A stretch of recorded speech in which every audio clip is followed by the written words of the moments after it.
ओंकार स्मरण।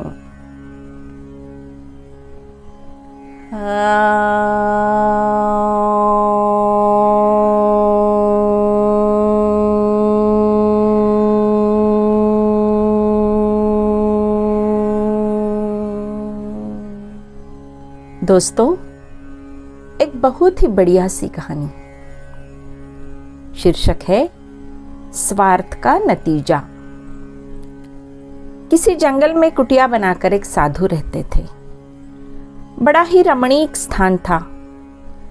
पास में नदी बहती थी, घना वन था, पंछी कलरव करते थे। जंगल में मंगल की कहावत चरितार्थ होती थी। एक दिन कुछ लोग वहां आए।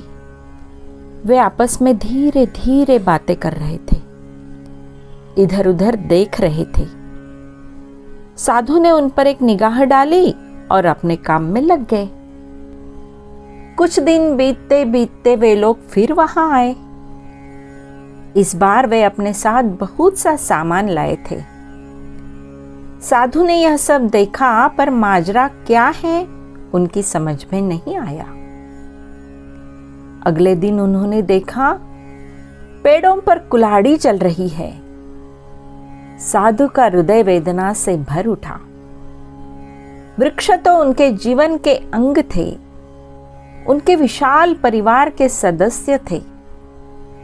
उन्होंने उन लोगों को बड़े प्यार से समझाया, फिर भी वे नहीं माने तो उन्होंने क्रोधित होकर कहा, तुम्हारी कुल्हाड़ी पेड़ों पर नहीं, लोगों के दिलों पर चल रही हैं।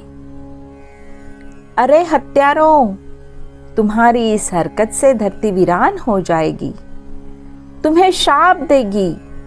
उसके शाप से तुम तो मरोगे ही।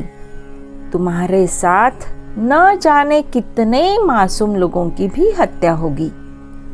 अभी भी समय है, मान जाओ और नीचता छोड़ दो। पर वे कहाँ मानने वाले थे। स्वार्थ ने उनके विवेक पर पर्दा डाल दिया था। बेचारे साधु को इतना सदमा पहुंचा कि वे बिस्तर पर पड़ गए और कुछ ही समय में उनके प्राण पखेरु उड़ गए। धरती वृक्ष विहीन हो गई।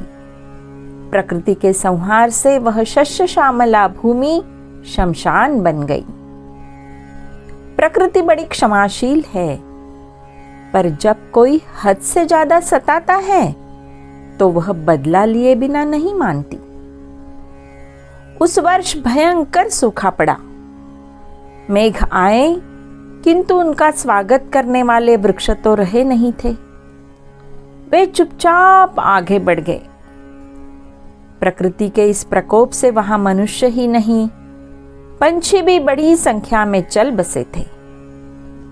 मुट्ठी भर लोगों के स्वार्थ ने जो तबाही की, उसका दुष्परिणाम आज भी उस क्षेत्र के ही नहीं, दूर दूर तक के लोग भुगत रहे हैं। उन्होंने अपने देवता स्वरूप साधु की एक प्रतिमा नदी के किनारे लगवा दी है, जो हर घड़ी कहती रहती है, जीवन के लिए वृक्ष वरदान है। उन्हें नष्ट करना अपने को नष्ट करना है। धन्यवाद दोस्तों।